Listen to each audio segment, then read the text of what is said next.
many times have you heard me say we need a better class of politician? The current crop has allowed our government to become its own ecosystem. Your politicians, even if they had a work ethic, have no prayer of giving constitutional oversight to the current federal Leviathan. In short, your government has grown beyond the consent of the governed. It's gotten so bad that even when they're caught violating the public trust, nobody loses their job, nobody goes to jail. They just keep on taking our money and shredding the Constitution. The dumbing down of America's government. That's my focus in today's preamble. First, the American government isn't very American these days, which, one would think would be a vital prerequisite. Just yesterday, with apparently no reverence or knowledge of the First Amendment to the Constitution of the United States, the so-called House of Representatives passed a bill that clear-thinking Americans can plainly see violates the First Amendment to the U.S. Constitution, a document they all took oaths to uphold. Though I believe it was well-intentioned, they were desiring to push back on this virulent and out-of-control anti-Semitism that is now the hallmark of the American left. These politicians forgot a couple of truisms. First, Americans fight unpopular speech with more free speech. Secondly, you don't preserve our way of life by turning your back on our way of life. There has never been anyone in government who is qualified to police speech in this or any other country. That fact is especially true today.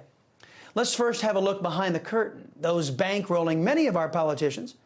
BlackRock is an alleged American multinational investment management corporation. I say alleged because much of the efforts from this company don't resemble anything that is American.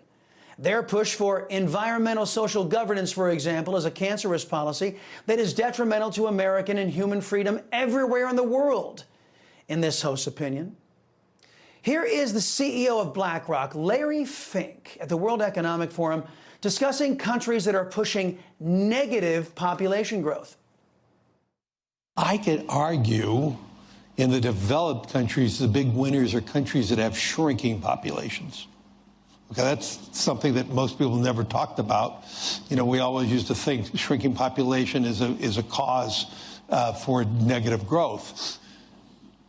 But in my conversations with the leadership of these large developed countries that have xenophobic immigration policies, they don't allow anybody to come in, shrinking unemployment, shrinking demographics, these countries will rapidly develop robotics and AI and technology.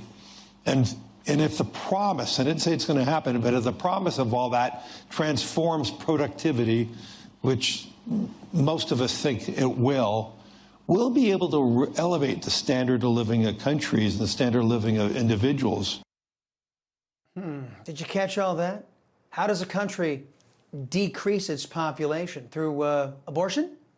Disease? As stated, through government policy? In an effort to do what? Usher in artificial intelligence and machines? And to what end? Pretty scary, isn't it? And these folks and other deep pockets are donating to your politicians' campaigns. Speaking of politicians, let's examine some of those currently installed in our government. The best way to get something done, if it holds near and dear to you that you like to be able to, anyway, from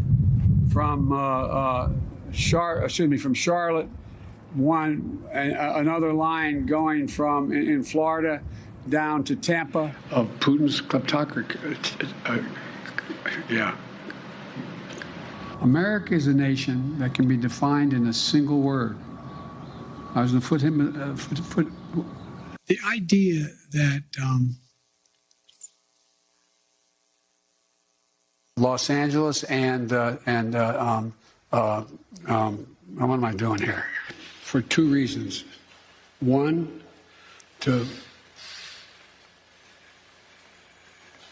we haven't been able to communicate it in a way that is, let me say another way.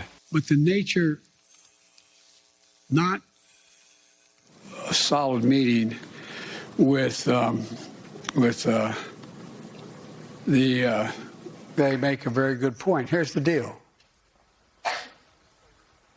Here's what drives the driver in the states that are affected. Here's what you can do, the drivers. We want to expand pre-K for 3- and 4-year-olds, millions of pre-K students.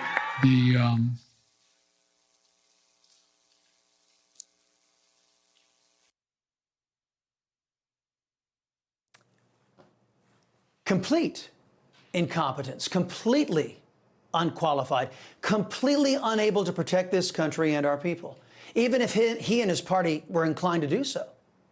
But he's a perfect puppet, isn't he? Malleable, controllable, and at the beck and call of those who put him into the Oval Office. From Joe Biden comes his equally unqualified team. Here's Jared Bernstein, the chair of Joe Biden's Council of Economic Advisors, attempting to answer the question, hey, why does our government print money, then borrow that money from itself, and then charge itself interest that we, the taxpayers, pay? Well, I mean, again, some of this stuff gets, some of the language that some of the language and concepts are just confusing. I mean, the government definitely prints money, and it definitely lends that money, which is why the government definitely prints money, and then it lends that money by selling bonds. Is that what they do? They sell bonds. Yeah, they sell bonds, right? Because they sell bonds and people buy the bonds and lend them the money. Yeah, so a lot of times, at least to my ear with MMT, the language and the concepts can be kind of unnecessarily confusing, but there is no question that the government prints money and then it uses that money to,